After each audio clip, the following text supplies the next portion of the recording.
ओम श्री सरस्वत्यै नमः। नमस्कार। त्रयोदश अधिक चतुश्शततमी कक्षा। विषय हमारा सूत्र चल रहा है अव्यय विभक्ति समीप समृद्धि वचनेषु। ये अव्यय भाव का सूत्र इतने दिन से चल रहा है 216, और आज हम इसमें से जो अंतिम चार हैं हमारे, तो सादृश्य, संपत्ति, साकल्य, अंत, इन चार के समासों को हम रूप इनका देखेंगे सूत्र सिद्धि के साथ। तो हमने कल ये इन चारों के अर्थ देखे थे। सादृश्य का अर्थ है तुल्यता, और संपत्ति है अनुरूप आत्मभाव, अर्थात के किसी वस्तु का उसके अनुरूप होना। जैसे अभी इसको करेंगे और अच्छा समझ में आ जाएगा। साकल्य अशेषता, अर्थात पूरी तरह, और अंत परिग्रह अपेक्षा संपत्ति, अर्थात हमने ये देखा था। अभी इनको उदाहरण देख लेते हैं, फिर से समझ में आ जाएगा। सादृश्य में था जैसे स किखी, तो यथा में भी सादृश्य का अर्थ आया था, तो यहाँ बनाया गया कि ये गुण मुख्य सादृश्य नहीं है, ये गौण सादृश्य है। जैसे किसी को कहा जाए कि आप किख्या सदृशः, माने किखी था वानर या एक छोटा लोमड़ी, तो उसके सदृश है कोई, तो उसका वास्तव में तो वो नहीं है, लोमड़ी या बानर नहीं है, लेकिन कुछ गुण हैं जिसकी सदृशता है। ऐसी स्थिति दिखानी हो तो ये सादृश्य में अव्ययी भाव समास होता है। और इसी प्रकार संपत्ति जो था, सब ब्राह्मण का मतलब ब्राह्मणः संपत्ति, माने कि किसी में ब्राह्मण के जो योग्य गुण हैं वो होना। तो अनुरूप आत्मभाव, तो ब्राह्मण जो उत्तर पद है उसके अनुरूप होना। और साकल्य जो है वो था अशेषता, जैसे सतृणम, तो तृणेन सह अति, कोई व्यक्ति इतना खा जाता है कि पूरा का पूरा तृण तक खा जाता है, कुछ भी नहीं छोड़ता। और फिर ये यहाँ है साग्नि, तो अग्नि ग्रंथ पर्यंतम, तो माने कि आप अध्ययन कर रहे हैं और जहाँ तक अध्ययन करते हैं तो वहाँ उसका आप उसकी अपेक्षा जो समाप्ति है, जहाँ तक अध्ययन किया उसको कहने के लिए आप कह देते हैं सा अग्नि, अर्थात मैं वेद का अध्ययन कर रहा हूँ अग्नि के ग्रंथ पर्यंत। ऐसे अब हम इसका ये लौकिक विग्रह हमने देख लिया है कि क्या सदृशः ब्राह्मण संपत्ति तृणम अपि अपरित्यज्य और अग्नि ग्रंथ पर्यंतम, इन चारों समासों का। अब इनका अलौकिक विग्रह जो है किखी टा सदृश सु, और इसी प्रकार ब्राह्मण ngस संपत्ति सु, ब्राह्मण आम भी हो सकता है क्योंकि बहुत से ब्राह्मणों की हो जाए तो। इसी प्रकार तृणम अम और तृण टा भी हो सकता है, तृणेन सह अगर इसको तृतीया ले लें।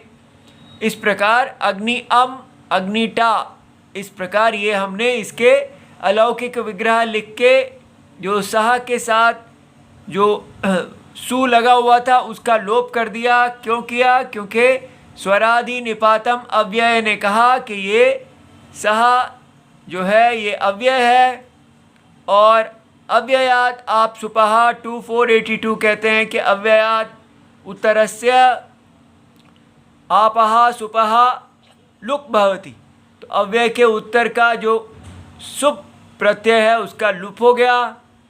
और उसके बाद ये किखी टा सह, इस प्रकार ये आ गए और हमने इसकी अव्यय भाव संज्ञा कर दी। सूत्र जो प्रकृत सूत्र है उसके अनुसार ये अव्यय विभक्ति समीप, इस सूत्र से इसकी अव्ययी भाव समास संज्ञा हो गई। तो विभक्ति आदि शु अर्थेषु, जो विभक्ति आदि अर्थ हैं उनमें जो अव्यय है उस अव्यय से समर्थेन सुबंतेन सह समासः सह समस्यते, उससे समास होता है। ठीक है, और वो अव्ययी भाव संज्ञक होता है। इसके अव्ययी भाव संज्ञा हो जाने के बाद अब हम इस सह को आगे ला रहे हैं। तो सह सबके सब में सह आगे आ गया। वो कैसे आया? तो प्रथमा निर्दिष्टे समास उपसर्जनम। तो प्रथमया विभक्त्या यह निर्दिश्यते समास शास्त्रे, समास शास्त्र में जो प्रथमा विभक्ति से निर्देश किया जाता है तो तत् उपसर्जनम संज्ञकम भवति, तो उसकी उपसर्जन संज्ञा भवति होती है। ये अव्यय जो है ये प्रथमा विभक्ति से निर्देश किया गया है, इसलिए इसकी उपसर्जन संज्ञा हो गई सह की। और उपसर्जनम पूर्वम, तो उपसर्जनम पूर्वम प्रोक्तव्यम, तो इस प्रकार सह सब में आगे आ गया, पहला पद बन गया। और उसके बाद हमने ये किखी ब्रह्मण इन सब के साथ जो सुप प्रत्यय लगा हुआ था उसका लोप कर दिया। क्यों किया? क्योंकि इसकी प्रातिपदिक संज्ञा हुई कृत तद्धित समासस्य के जो समास हैं वो प्रातिपदिक संज्ञा वाले हो जाते हैं। और प्रातिपदिक संज्ञा होने से सुपो धातु प्रातिपदिक यो कहते हैं कि सुपहा विभक्ति जो विभक्ते है, सुप जो विभक्ति है धातु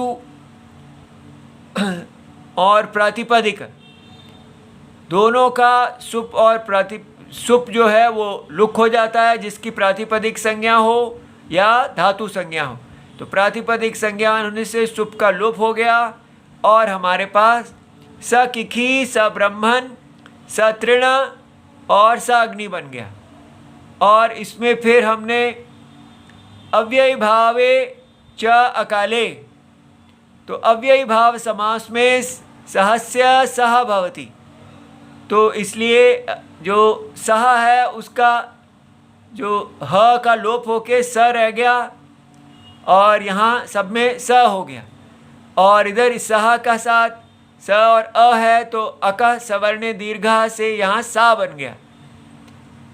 और अब ये नकार का लोप करना है, वो जब इसकी पद संज्ञा हो जाएगी ना लोप प्रातिपदिकान्तस्य के प्रातिपदिका कस्य पदस्य या अन्त्यः नकारः तस्य लोपः भवति।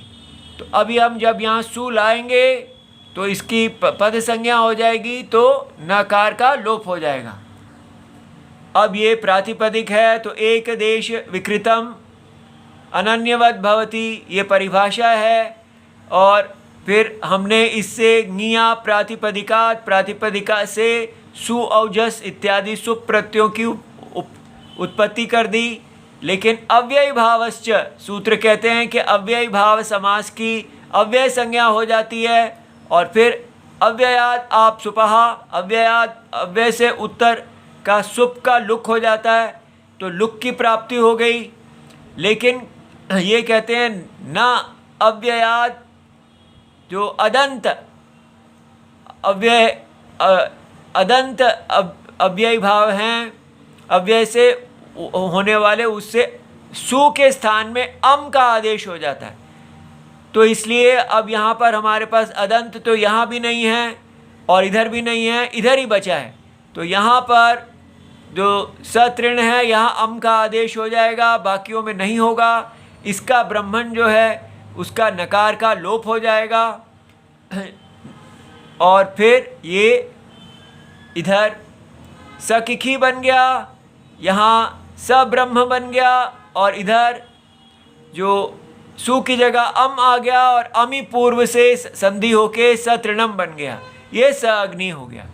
ठीक है, इति सर्वम शिवम प्रणाम।